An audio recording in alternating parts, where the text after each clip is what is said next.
Let me tell you, value yourself. Always value yourself. Abaganda bagati obwavu tebukuliisa kamuje.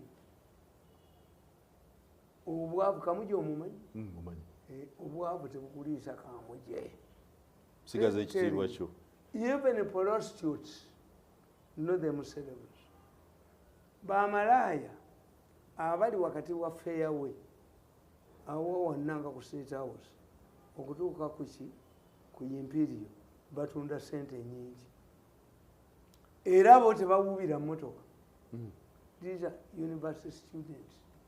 Motoka zezi very beautiful girls. Tebabeera mu miti. Go parking ne wapaayo omwomu. Orderly. Okitegedde? Nkitegedde. They know they are young. Gwobategeera otya emiwendo gyabwe atabagula? Tegeera otya emiwendo? Tebavaayo, tebakola ki. Kakati ojosanga ku post office awo nokwa abo bofulayers bakadde basiga bizigo ku nyuma na ku bisambi akunamira emmotoka ejja amataala noga nti ho omukazi mumyufu muyitirivu. Prostitutes know themselves.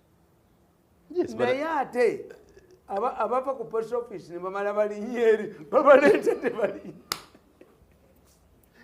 Njagala kumanya. Kakati bw'otegeera otya emiwendo gyabwe otya kati awo do you back and kati awo ku speak awo n'okugenda awo mixture wagirabyeko eyange ekyabuguma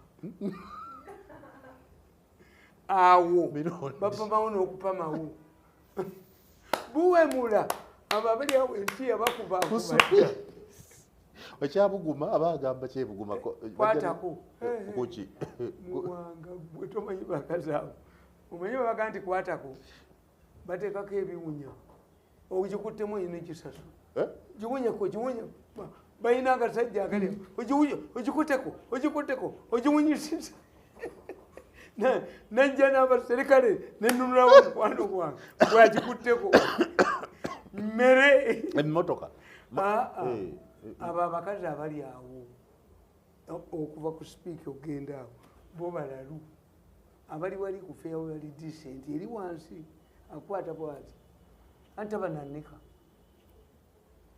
ogikuttemu mpasente ogikuttemu kozi balina agasajja Mirundi wagikwatamu nanulawo mukwano